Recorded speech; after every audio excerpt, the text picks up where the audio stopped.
Gunmen's Blues.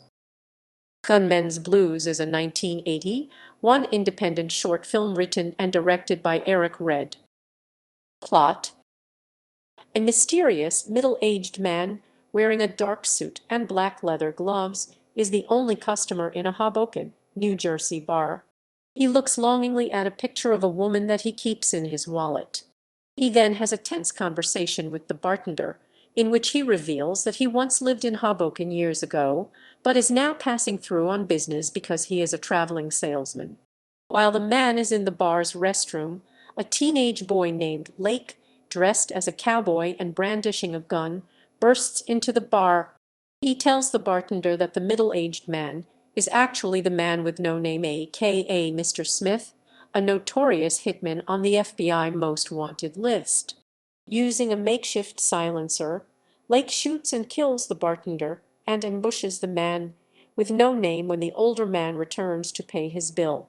Lake, a violent but inexperienced gunman, holds the man with no name at gunpoint and reveals his intention to kill the hitman in order to bolster his own criminal reputation, but the hitman calmly outwits the teenager, lulls him into a false sense of security, and then knocks him out with a punch.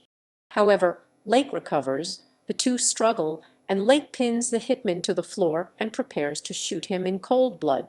During a brief exchange of words, the hitman realizes that unbeknownst to the boy, his young challenger is the son that he was forced to abandon years earlier. Appealing to Lake's vanity, the hitman convinces the boy to engage him in a fair test of their respective skills, a fast draw. The two have a showdown, which the man with no name easily wins by shooting the gun out of Lake's hand. Instead of killing the teenager, he shoots the boy's other hand. Demoralized, defeated, and suffering from the pain of two wounded hands, the teenager slumps to floor. The man with no name then reveals that he is Lake's father. He proves it by taking out his wallet and showing the boy the picture of the woman he was looking at earlier. The woman in the picture was the hitman's beloved, deceased wife as well as Lake's mother. The hitman tells the boy that, years earlier, he had fallen in love with and married Lake's mother and had given up his life of crime. However, when Lake was a baby, a man came to challenge the hitman to showdown, and, not finding him home, killed the hitman's wife instead. Unable to take care of the boy, the hitman resumed his criminal career and abandoned Lake. Finally, reunited father and son embrace, but their reunion is interrupted when the police show up outside the bar.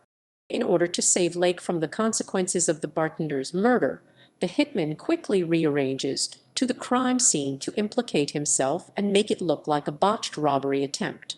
Before the cops storm the bar, he gives Lake his wallet, tells him that he can be anything he wants to be, but also advises him against becoming a gunman. As a policeman breaks through the door, the hitman levels his gun at the cop, winks at Lake, and is killed when the policeman shoots him in the chest. Cast: Edgard Marino as bartender, Darwin Jostin as man with no name / Mr. Smith, Conrad Sheehan as Lake, Frank Ferrara as cop. Background: filmed on location in Hoboken, New Jersey, Gunmen's Blues is a two-character film made while Eric Red was a student at the AFI Conservatory as his first film. He went broke trying to get national distribution for the film and had to drive a cab in New York for a year to recoup. The film was followed by Red's second, the award-winning short Telephone. The film is a modern-day Western set in a Hoboken bar about a showdown between Smith Darwin Jostin, a notorious middle-aged hitman, and the violent, impulsive, but inexperienced Lake Conrad Sheehan, a young thug who wants to kill Smith in order to bolster his own criminal reputation. Lake kills the bartender Edgard Marino, but is wounded by Smith in their showdown. The confrontation leads to unexpected revelations and tragedy, as the gunman realizes that his young challenger is the son he was forced to abandon years earlier. Release: Gunmen's Blues was broadcast on the USA Network's Night Flight series in the early 1980s, but it has never been released theatrically. The film was uploaded to Google Videos in 2009 and can still be viewed there.